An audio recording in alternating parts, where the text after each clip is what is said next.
Naglalakad na lahat ng mga pasahero papasok at palabas ng Davao International Airport na may flight ngayong gabi. Hindi na po makakapasok lahat ng mga sasakyan at makakalabas para sa seguridad po ng mga tao din sa airport. Marami nag-aabang dito, nag-aabang magsusundo sana, hindi sila makapasok sa loob.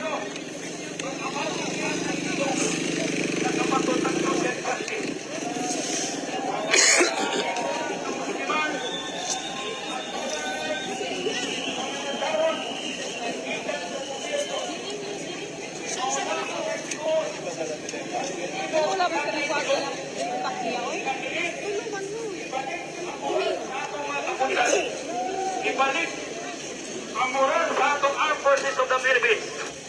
Ayaw mo kumpiyan sa anak, pasigtihay ina. O nagisisi. Ayaw na ninyo kasabla. Ayun, ang hirap ng mga pasahero. Ito yung sitwasyon dito.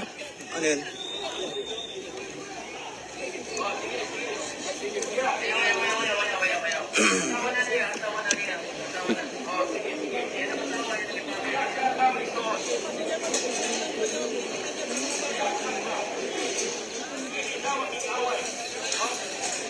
Mag-iaway ng ito.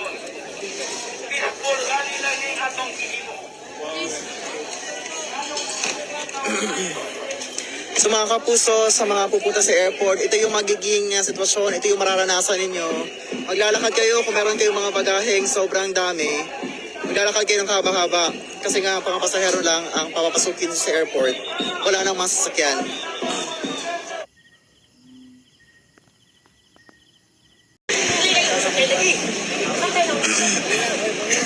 Nilalakad na muna itong mga pasahero na dumating at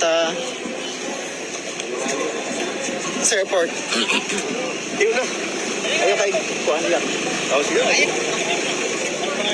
Okay, ito, binubuksan na. Binubuksan na nila ang airport upang makalabas na itong mga pasahero. Ato na ikaw. Kasota. Wala naman.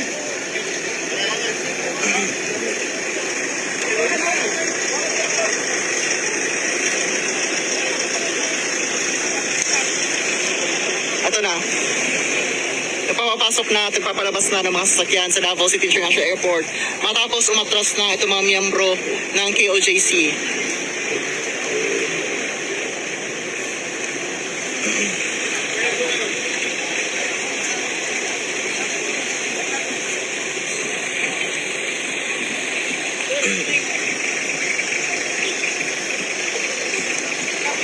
Mga kapuso, sa kakapanood lang ninyo, ito yung makikita natin.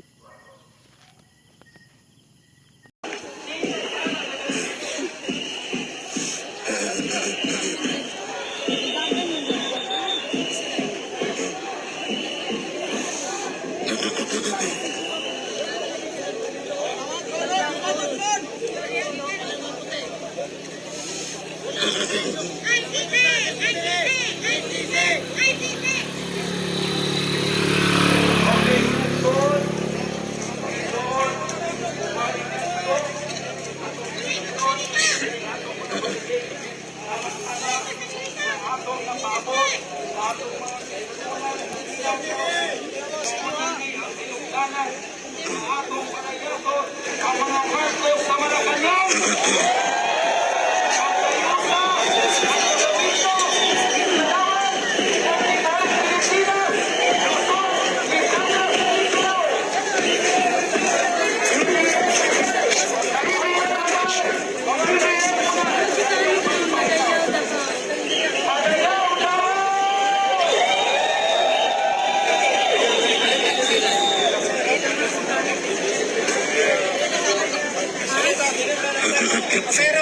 Ayun, nag-pull out na. Nag-pull out na ang mga taga-QJC. Ayun.